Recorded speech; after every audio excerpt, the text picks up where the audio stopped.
Welcome to my channel. My channel is Creative channel. Like and subscribe this channel.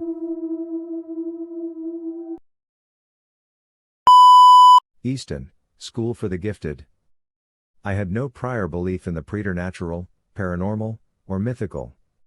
I was very much the atheist and a practical man, but the events of that night changed me for the worse.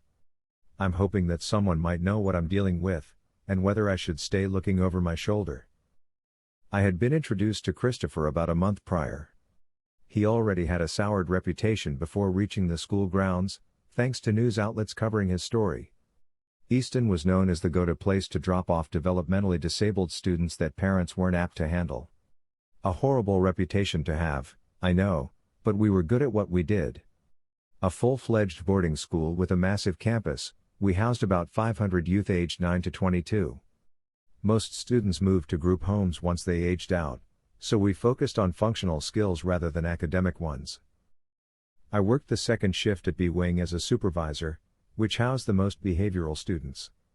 It was a 10-story building, equipped with state-of-the-art dorms, classrooms, gyms, kitchens, indoor pool, everything the students needed to minimize their need to leave the building. We even had a mini grocery store inside. I was against keeping the students cooped up with no public interaction, but that's a different story. Christopher was scheduled to join B Wing, much to everyone's disdain. He had made the news for stabbing his mother over 20 times during a schizophrenic episode. It wasn't the act that made him a news phenomenon, though, but rather his backstory. To lend perspective, most of the children we housed were born with their diagnosis: autism, fetal alcohol syndrome, Down syndrome, etc., either that or acquired brain injury. They normally received intensive therapeutic services starting at age 2, through high school and beyond. Christopher, however, did not fit the picture. He was very much born a normal child. He was socially developed and intelligent, a B-average student at school. He had friends, crushes, teenage worries, and even a newspaper delivery job. One day, though, right around his 13th birthday, something ticked in Christopher. The parents described it as a literal night and day difference. He woke up and was no longer the son they once knew. Overnight, Christopher suffered a mental breakdown of sorts and developed full-blown schizophrenia. This was accompanied by auditory hallucinations, more commonly known as voices. The parents described a chaotic scene that morning filled with violence, rampage, and blood-curdling screams. The mother was stabbed, and the father had to restrain the boy, nearly killing his son. Eventually, Christopher was sectioned into a hospital where he received his diagnosis.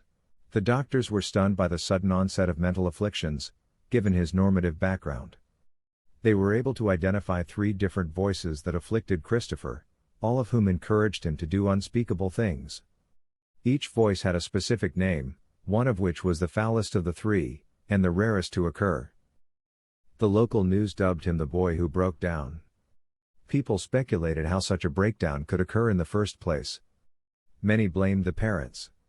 Others accused the father of sexual abuse. Police interrogations cleared the parents of wrongdoing, but there was always a tinge of uncertainty looming over them. Either way, the Christopher Tavern once there had ceased to live, replaced by a scared, mentally fissured boy. Many of the staff protested his onboarding, citing that he needed a more restrictive environment. Although we've had our fair share of violent kiddos, Christopher's story posed a dramatic allure that intimidated us. After extensive therapy and years' worth of experimental drugs, the doctors found the perfect mix of medications to quell the voices burdening Christopher. Though the voices would never fully go away, they could at least suppress the foulest of the 3, Topaz. The other 2 were manageable, but Topaz had been the one to encourage his mother's stabbing that morning. Each time Topaz emerged, Christopher made an attempt at someone's life. Since the inception of his current medication mix, though, Topaz hasn't emerged for well over 2 years. The boy was eventually deemed qualified for community reintegration. At the age of 20, Christopher was set to board our school. I vividly recall my first time meeting him. He was tall, very tall, about 6 feet 6 inches, and lanky. His skin reminded me of a bruised peach. It was mottled and blotched with an unsettling rubber band appearance to it. His eyes usually avoided yours, but when he did make eye contact, it was a piercing gaze. His personality also fluctuated, making me wonder if he had dissociative identity disorder on top of it all.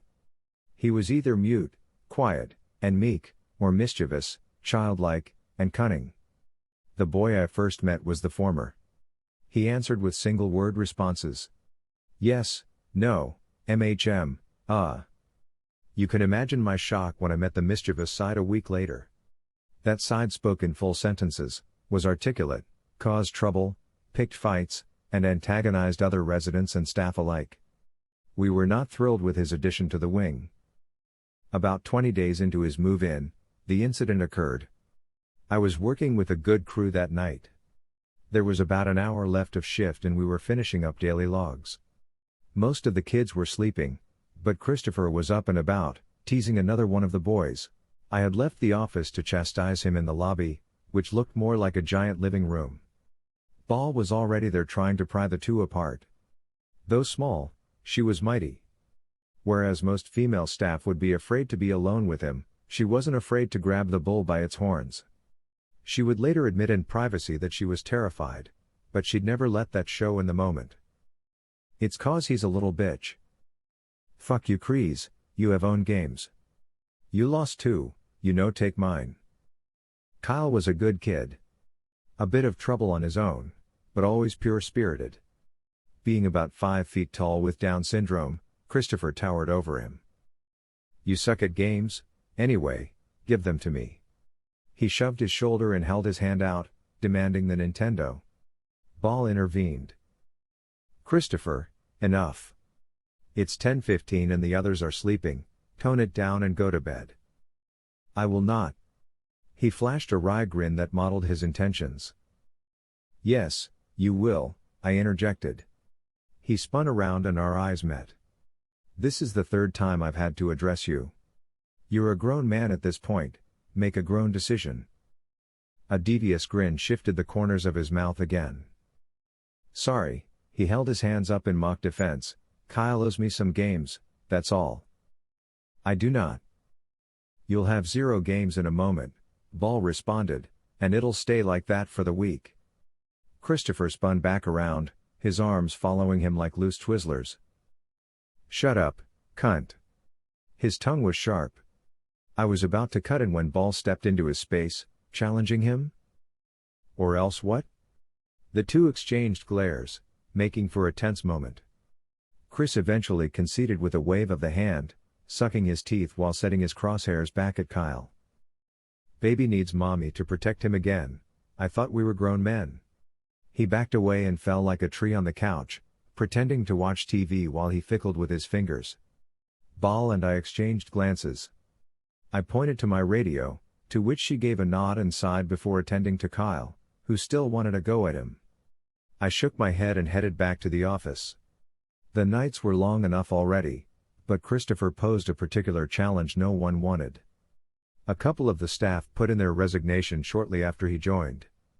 It was tempting at times, I won't lie. I headed back to the office and complained to my coworkers, going through the usual tirade.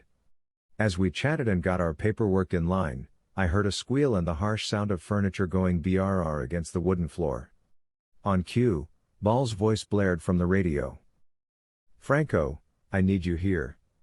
Now. I nodded towards the others and scrambled, sensing the urgency in Ball's voice. When I rounded the corner at the end of the hallway, I saw Ball holding Kyle's head in a protective hold. His eyes were bloodshot, and there were reddening marks around his neck clearly outlining that of hands. My eyes scanned the room and spotted Christopher off to the side, looking lost. You stay right there. Ball shouted at him. Christopher's eyes darted maddeningly between her and Kyle, who was barely responsive. What happened? He happened, she said while holding Kyle. Kyle's movements were sluggish, choking on his words as he attempted to speak. He lunged at him. What did you do, Christopher? I spat the words out. Christopher gave me a pitiful look that showed he was complicit. What the fuck did you do? I repeated. I'm not proud of my lost composure, but based on the situation, I wasn't sure if Topaz had finally made an appearance after all these years. I grabbed my radio. Possible indigo. I need everyone to the lobby. My voice echoed through Ball's walkie, overstimulating my heightened senses. I didn't mean to. Christopher backed into the wall, his eyes continuing their dance between the three of us. Franco, Ball spoke low, he would have killed him had I not stepped in. I kept my eyes glued to Christopher, who must have reverted to his quiet personality, or Quiet Chris as I called it. I recalled the crisis guidelines from his case file. Should you suspect Topaz has made an appearance, approach cautiously. The subject will need a 3-to-1 staff ratio. Signs that Topaz may be present include but are not limited to a sudden burst of extreme violence, explosive movements, an affixed gaze, a targeted look that indicates Topaz may have locked in on an individual to inflict bodily harm. The subject may also twitch, tap at his eyeball anxiously, or cover his ears. Christopher has demonstrated a past ability to snap out of it should you confront him with his full name, Christopher Tavern. Ask him if Topaz is in the room with you. Should he say yes, you must demand that Topaz go away. Instruct Christopher to bid Topaz farewell. Administer a PRN medication of clozapine. Should these measures fail, staff discretion is advised. Contact emergency personnel and proceed with a restraint, if necessary.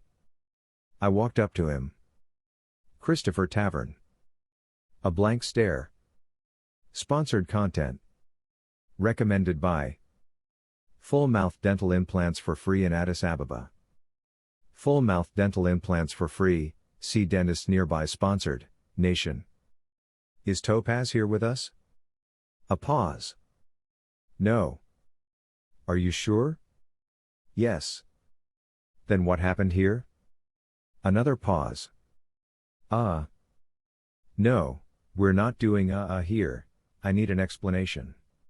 Kyle is choking. Fucking hell, guy, what happened? I grabbed his shirt. Christopher looked back at Kyle, then at me. Then I saw the switch. His eyes narrowed down on Ball, and this searing look of what I could only describe as pure hatred contorted his face. Murderous intent tightened his eyebrows. At that moment, a surge of protective energy ignited my tactile senses. I got in his face and slammed him against the wall. Christopher Tavern. Bid Topaz farewell. His face remained stuck, hatred oozing through the very pores of his skin. Christopher Tavern. Bid Topaz farewell. I slammed him again, threatening Topaz directly this time. Topaz, if you don't leave, I will take Christopher away from you. A momentary pause. I held the man in front of me. For someone of his size and stature, I was surprised by how brittle he felt. I shouldn't have been able to manhandle so easily, he felt bone hollow. The other staff had already rushed in, standing behind me as events unfolded. I hadn't noticed when they arrived, the primordial instinct to protect Ball tunneling my vision. I looked back to take inventory of the room, emboldened now that I had backup. When I returned to face Christopher, a different look had taken hold. One of regret. Regret, sorrow, and something else. You know that look a dog gives you when you yell at them for digging through the trash? How they hang their head, and are everlasting sorry for their terrible, terrible transgression? That's what I saw. A hurt boy who was genuinely afflicted by guilt. I began to feel bad, remembering that there was still a boy under there. But I also felt relief that Topaz may have finally left. Oh, how I wish that were true. I noticed something. Under that look was something deeper. A beady blackness behind the eyes revealed something unnatural. I was staring directly into the boy's soul now. You know how they say that the eyes are the window of the soul? It couldn't have been more true in that moment. Something wasn't right. Then his face changed again. As I caught that speck of his soul, his expression contorted from sorrow and remorse to alertness and panic. I don't know how to explain it, but he knew I peered into him. As if I had intruded on a secret I had no business discovering. He beamed at me like a caught criminal, then bolted with an animalistic agility that caught me off guard, sending me tumbling. Topaz. I felt how light his body was moments ago, brittle as a sack of feathers. Where did this speed come from? I took off behind him, hopping over furniture and desks that he tossed with minimal effort. I remember hearing Balls gasp as the scene turned dramatic, the footsteps of my coworkers close behind me. As we ran through the lobby, his movements zigzagged in an eerie manner. They were haphazard, yet fluid and purposeful. That should have been my cue to back off, but I continued my chase. We reached the end of the lobby where he turned around, backing against the wall and window as his chest heaved like a massive barrel. And there it was again.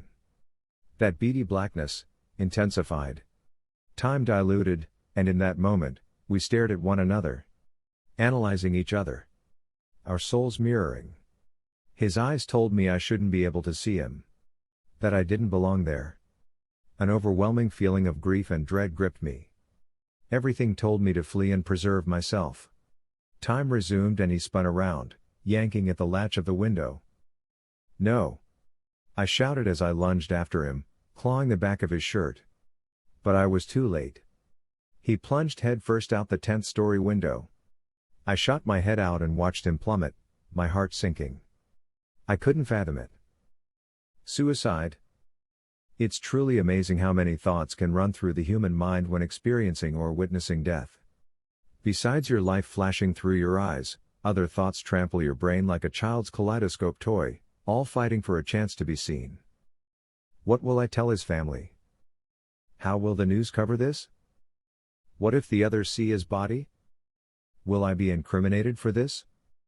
Scenarios and scenes played out in those fleeting seconds, each with dismal outcomes.